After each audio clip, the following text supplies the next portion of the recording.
how did I feel when I heard the result? I felt, in a way, a sense of betrayal, especially because the area where I live, Gravesend and Dartford, was one of the highest areas of leave vote in Kent. I think there was about 80% leave vote.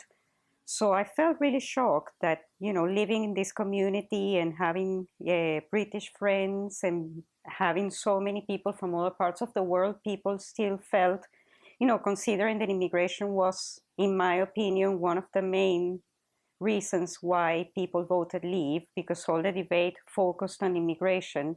I felt a bit betrayed, and I felt a bit scared for a few days after the result. It took me some time to come around and then realize what was happening. Was I surprised at the result? I can say yes, in a way. I thought that it would be very close to call, but I thought that the yes would pull it off in the end. So I was a bit surprised because I always thought this was a very inclusive and tolerant country, and people were really forward thinking. People like to travel. People have more this international frame of mind, and it's a multicultural country. So after living 16 years in the UK, yes, I must admit I felt shocked at the result. Yeah. The result has changed the way I feel about the UK. I feel quite disappointed in a way. I wouldn't say I feel unwelcome because I haven't had any unpleasant incidents of xenophobia or any other experience, unpleasant experience. But yeah, I don't feel as comfortable as I used to feel. I find myself, for example, if I go to my GP surgery or if I go to the hospital, just lowering my voice so people can't notice my accent, and things that didn't used to seem important to me before.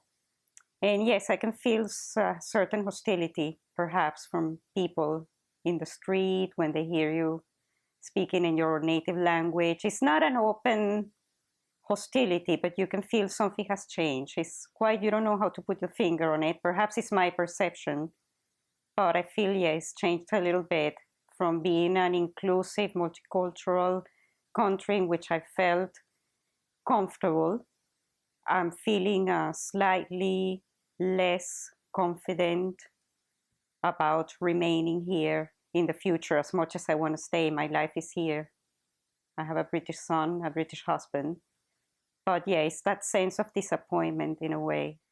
I have two words. On one hand, I feel sad. I feel this sense of sadness for a few months because we used to be here as, as nearly nationals of this country with the same rights and the same obligations and privileges, etc.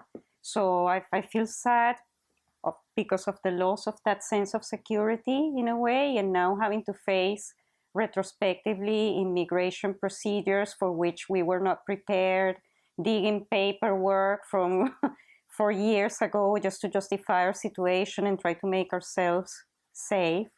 And on the other hand, that makes me feel angry as well. I feel a sense of anger in the way that things have been handled, the fact that the government hasn't given any assurances to EU nationals about their situation, even when the Leave campaign all the time assured European nationals who were already in the country that they were going to be fine. So suddenly we were turned into bargaining chips from one day to the other. So that makes me angry and makes me feel that I need to do something about it as well. And I just can't sit and wait. I need to move in some direction to make things change, to create awareness of our situation as much as we can, really.